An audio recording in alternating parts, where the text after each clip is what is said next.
Genius Kids.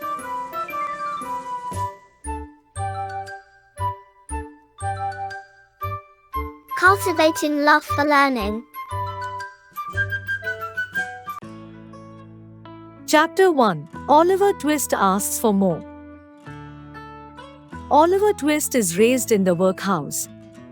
In olden days, the workhouses were the poor houses which were run by the public assistants, and the poor were made to live and work in miserable conditions. They were subjected to hatred and cruelty. The room was a large stone hall where the boys were fed. There was a large pot of gruel at one end. The master, dressed in an apron, stood beside it. He was assisted by two women who served the gruel at meal times. Of this festive composition, each boy had one bowl, and no more except on occasion of great public rejoicing, when he had 2 ounces and a quarter of bread besides. The bowls never needed washing. They were polished by the boys with their spoons till they shone again. When they had performed this operation, it never took very long. The spoons being nearly as large as the bowls, they would sit staring at the pot with such keen eyes as if they could have gulped it. They were employed themselves in sucking their fingers most assiduously, with the view of catching up away stray splashes of gruel that might have fallen on them. Boys have usually excellent appetites, and Oliver Twist and his companions had been suffering the torture of slow starvation for 3 months. Word meaning: cruelty, the quality of being cruel. Gruel, oats boiled in water. Rejoicing, celebrating. Starvation, hunger.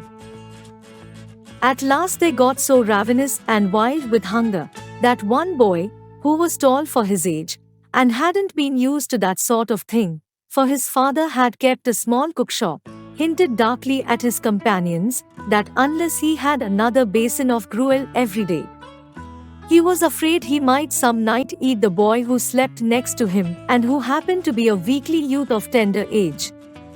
He had a wild, hungry eye, and they wholly believed him.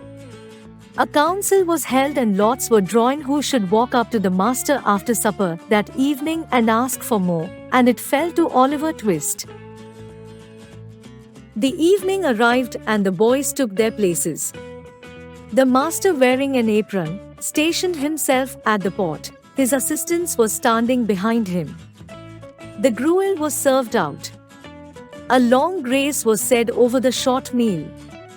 When the gruel disappeared, the boys whispered to each other. They blinked at Oliver while his next neighbors nudged him. He was desperate with hunger and reckless with misery. He got up from the table, heading to the master, basin and spoon in hand, said, somewhat alarmed at his own courage, "Please, sir, I want some more." The master was fat and healthy man. His face turned red with rage. He gazed in stupefied astonishment on the small rebel for some seconds and then clung for support to the copper. The assistants were paralyzed with wonder and the boys were scared. "What?" said the master at length in a faint voice. "Please, sir," replied Oliver, "I want some more." The master tried a blow at Oliver's head with the ladle and imprisoned him in his arms. He shrieked aloud for the officer. The board was sitting in a solemn gathering. Mr. Bumble, one of the officers, rushed into the room in great enthusiasm and addressed the gentleman in the high chair. He said, "Mr. Limpkins, I beg your pardon, sir.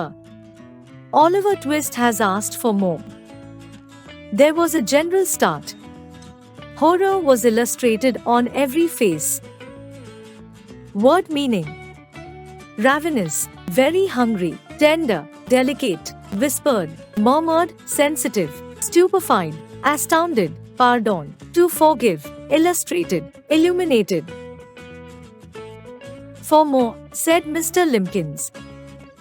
"Compose yourself, Bumble, and answer me distinctly. Do I understand that he asked for more, after he had eaten the supper allowed to him?" "He did, sir," replied Bumble. "That boy will be hanged," said the gentleman in the white waistcoat. "I know that the boy will be hanged." Nobody challenged the predictive gentleman's opinion. A lively discussion took place. Oliver was immediately shut away in a dark room. The next morning, a notice was pasted on the outside of the gate offering a reward of £5 to anybody who would take Oliver Twist off the hands of the community. Adapted from Charles Dickens' Oliver Twist. Word meaning: predictive, prophecy, immediately, instantly, without delay. Like, share and subscribe.